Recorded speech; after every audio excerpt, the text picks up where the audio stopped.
So, ito naman ang dinner. So, ito naman ang Good Friday dinner ng aking alaga. Diba? Siyempre, alam nyo na. So, iyan na yung repolyo na binlance ko siya. May kasamang wild berries, kaunting mantika, tsaka kaunting asin. Tapos, yun naman, minced pork na may Bencard. May spicy na konti yan. Tapos, iyan, diba? Chicken curry. So, ito yung set ng kanilang dinner naman. Good for one. Yummy, yummy! Oh, ito naman ang aking dinner. Good Friday dinner. Today na? Yes, so kasi kaya. Lim kita. Yeah, today is Good Friday. So, no. Yeah, that's why no meat. We are Christian Catholic is no meat. See, so this is my dinner.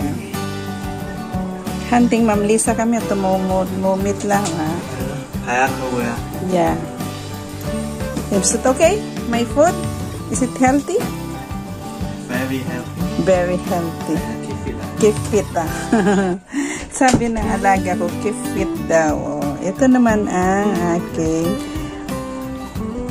pagkain ngayon. Dinner ko. So, diba? Yan ay, repolyo na binlance ko lang siya na may kasamang wild berry, kaunting asin, at saka gapatak din lang na langis. Ngayon, isang kutsara lang yan. So, yan. Itlog na nilaga, tsaka nilagang kamote. Tapos, enjoy na tayo ng dinner. Salamat po. God bless everyone. Once again, maraming salamat sa pagpanood ng aking mga videos. Bye! Oh, diba?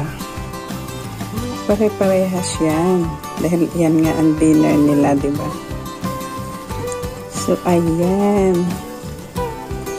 Look and look. So, yun. Ayan na. Oh, yeah.